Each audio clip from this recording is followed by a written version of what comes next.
Vice President J.D. Vance not missing a beat in joining Trump's attack against the court, writing on social media, "This is lawlessness from the court, plain and simple."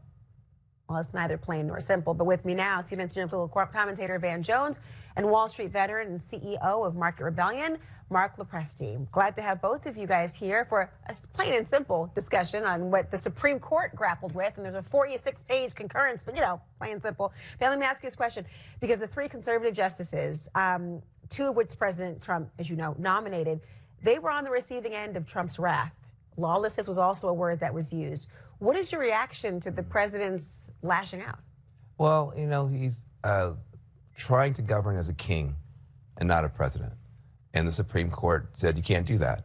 A king will just assign to himself whatever authority he wants and arbitrarily wield that authority.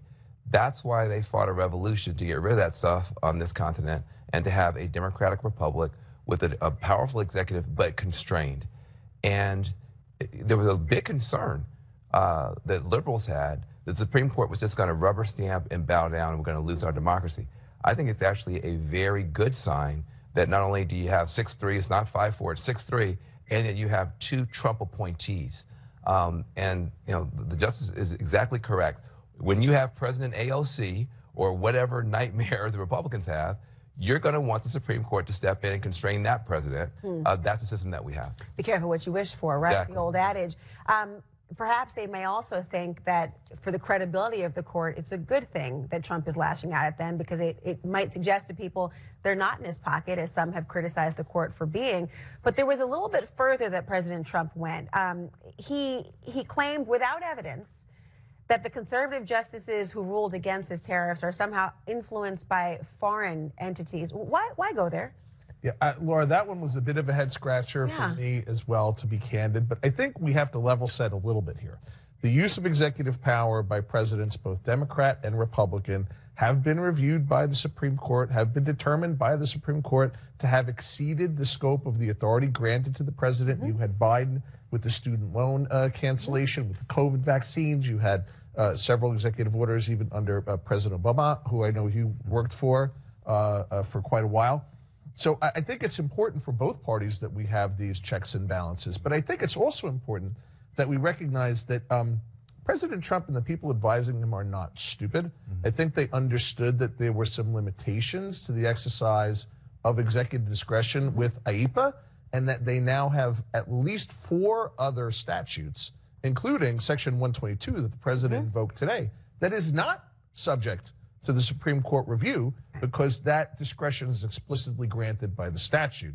So the refunds aren't coming and the tariffs aren't going anywhere. Like, let's just get that straight right now. There's no refunds. I think it's really important, just to add to that point, though, the audience, it was never that they believed that there was no power to impose a tariff. But you rightly point out, it was about what was essentially allowed through a statute was the vehicle the Supreme Court wanted to articulate. But the tariffs are overwhelmingly, I mean, they're not popular for people who are doing them. You got 64% of Americans disapproving of them in a new poll just from a few days ago. So I do wonder if Republicans are breathing a little bit of a sigh of relief, saying, okay, well, we didn't have to be the ones to say it, but these 6 did.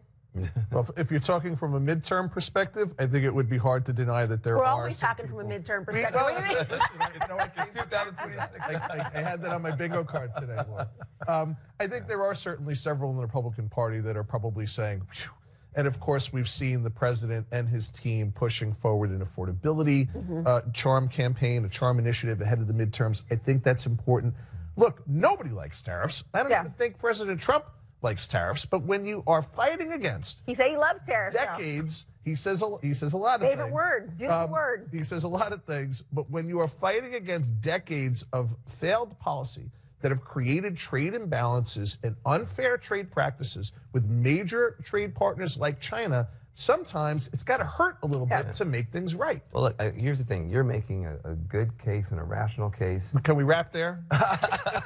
He wants that soundbite to loop and loop and loop and loop. Go ahead. Commercial. You're making a good case, a rational case, and it's the case that the president should go before Congress next week and ask for the legislation so we can have an actual debate and a vote about it. The problem is when you overshoot the skis and assume that because you are the president and you have a concern about all this stuff, that you can run roughshod over our process. That's the problem. And he didn't have to do it. My concern, I've been baffled this whole time.